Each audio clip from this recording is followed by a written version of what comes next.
But typically, these two teams, when they get together, it's a great football game. A great classic SEC football game. You can say the 2013 game was a blowout. That was Auburn's only loss that year. That was when LSU, Jeremy Hill ran on them. It was kind of rain and bad weather. Auburn messed up in the first half. Then they really came in charge in the second half. LSU didn't do anything in the second half. Surprise, surprise. That's a commonplace with Les Miles since he's been here at LSU. Auburn, instead of putting the pedal to the metal in that game, Auburn came back, made it a 2-touchdown game. But in the end, it was too much to overcome. Auburn, Nick Marshall at that point was a first-year quarterback. Auburn was just getting it going. Little did we know what was to come after that. Auburn going on that great run, winning that improbable game at home against Georgia, and rolling to the national championship where they lost to Florida State 34-31. I'm sorry, they lost to Florida State. Yes, 34-31. Make sure I had that correct. Jameis Winston leading them to I believe he touchdown in the last 2 minutes to win that game.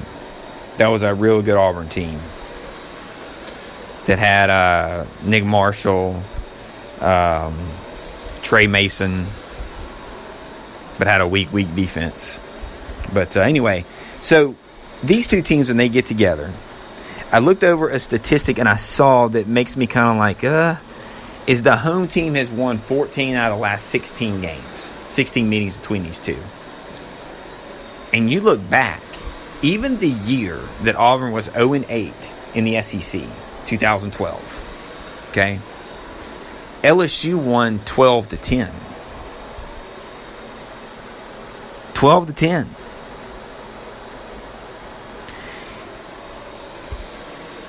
LSU had gotten a safety earlier in that game, and I believe they were up 12-0. Again, it was another second half situation. And Auburn was far worse than LSU at that juncture. LSU actually came into that game ranked number 2 in the nation.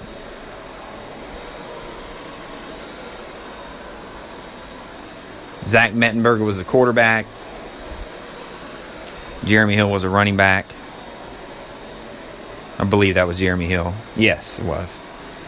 LSU had a dynamic defense that year. Sam Montgomery, that bunch.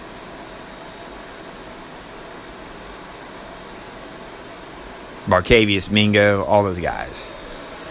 Dominant defense. And Auburn hung in there. What's my point? My point is, I don't care what teams look like on paper. This is a rivalry, just like LSU Alabama, just like Auburn Alabama.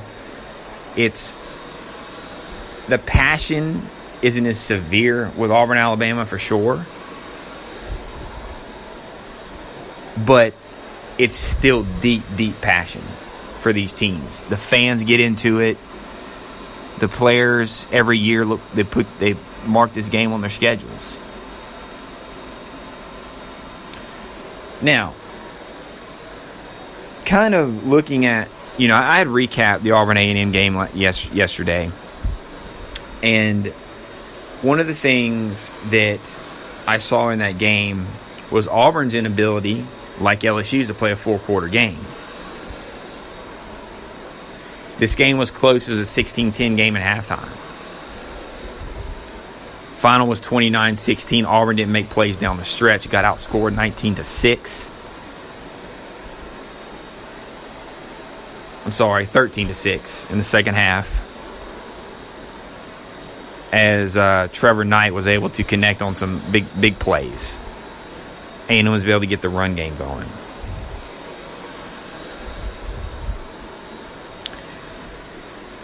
LSU on defense needs to be concerned with, in my opinion, a couple guys. Javon Robinson, and Kerryon Johnson.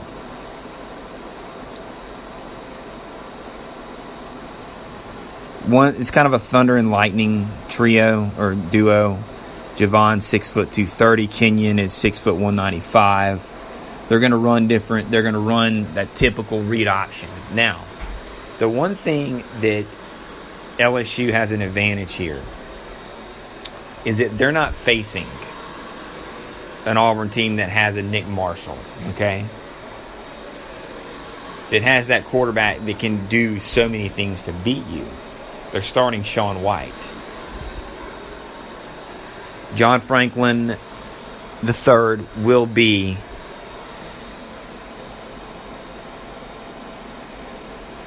in the mix.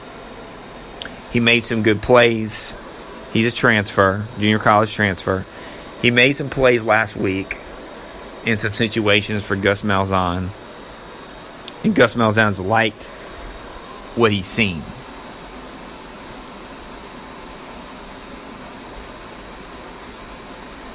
Matter of fact, Malzahn went on to say that when they couldn't get the offense moving against A&M, they turned to this John Franklin III in the fourth. He had 2 drives that ended up with Auburn giving the ball up on downs, but he did get into the end zone late for touchdowns. Malzahn obviously isn't afraid to go to this guy because it's inconsistency at quarterback, which, hey, as LSU fans, we know that's the position that we're concerned about, inconsistencies. Now, LSU's more, at this juncture, more stable because of the last 2 weeks. Auburn seems to be where LSU was previous to the Mississippi State game. Uncertainty at quarterback. They still don't know who's going to be their guy. But they have a tale of 2 quarterbacks. Sean White has got a great arm. Can throw the ball any distance downfield. Came in last year. Did a pretty good job for him. Right now it's a struggle on offense for Auburn. They're not getting consistency. And they're in the same situation LSU is. One thing that LSU has to be concerned with is Franklin is one of these guys that when the protection breaks down, he can make some plays. He's not what I call a statue or a statue quarterback where they don't have any ability to roll out. He's got that ability to make some plays with his legs.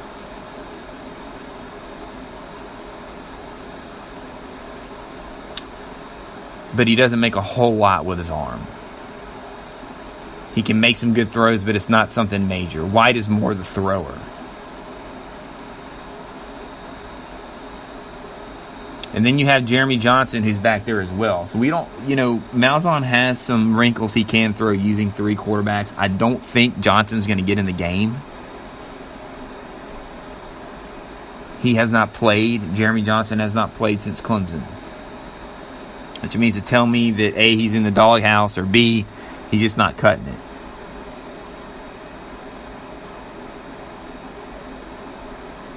What you're going to see with Franklin is he has rushed for 117 yards on 13 carries. So he's more of a read option quarterback that's more run than pass. He's only passed for 34 yards. Which leads me to believe that Malzahn's going to do a complete change of pace to try to keep LSU's defense off balance so they can't key on one guy and what his strengths and weaknesses are, because both these guys bring something. LSU, if you look at their defense, the one part of their defense that you can't exploit, it seemed that Jacksonville State was able to do this. Wisconsin was able to do this. Mississippi State was able to do this in the latter parts of the game. Is quarterback draws, running back roll draws, misdirection plays, short passes to the tight ends. What doesn't work against this LSU team, because they're so fast and they've got such good defensive ends, is you can't sit back there. They're going to bring pressure, and they're so fast they're going to get there. You can't block these guys consistently all the time when you're just dropping back. What these teams are doing, though, is hitting them with quick throws, because that's what you can do. Going with tight ends, running backs out of the backfield, you're typically not going to beat LSU deep. They did have a couple busted coverages earlier in the season, but I think they've, for the most part, shored that up. That's the one thing Auburn's hoping to do, though, is get a big play early on to get that crowd involved. That's what LSU has to avoid. But speaking in terms of what LSU has to do on defense, is they have to contain these quarterbacks in the pocket, particularly Franklin III. Don't let him get out on the perimeter. Don't let him create. Keep him in the pocket, because he's obviously a weak thrower. Sean White, on the other hand, when he's in the game, LSU's going to have to bring pressure to get to him, because he can beat you deep. He's got that type of arm.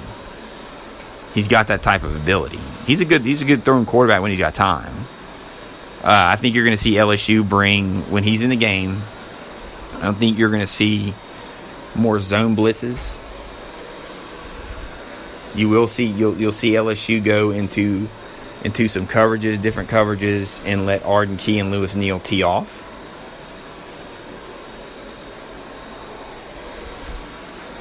So LSU, their plan, from what I see, is, and the good thing for them, their defense, is they can prepare for two quarterbacks. When you're only preparing for one and something else happens, that's when you can get dangerous and you can start to lose your focus and not really be in a situation of not knowing what to do on defense. Fortunately, LSU can, like I said, can prepare for these two guys. I think advantage LSU is when the starter of this game, Sean White, is in the game. That's at their advantage, because you don't have to worry about broken plays. That's one thing that LSU wants. I think Auburn's more dangerous with this Franklin kid in the game. Reason being is, I think that's a really a Gus Malzahn type offense.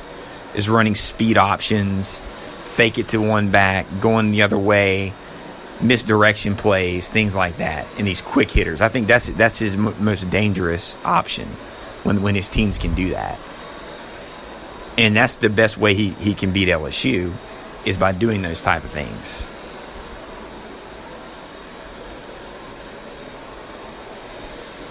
That's what you can expect out of Auburn's offense.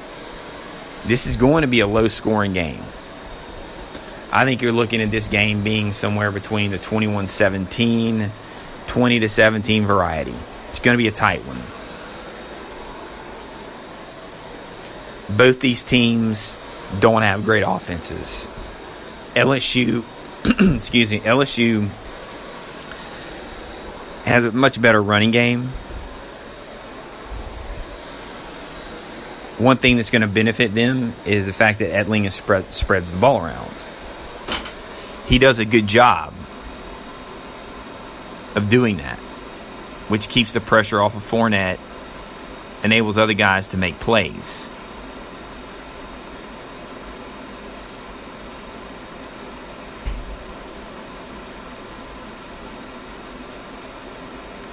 That's the one thing that Etling has done that's helped LSU. He gets the ball to every player.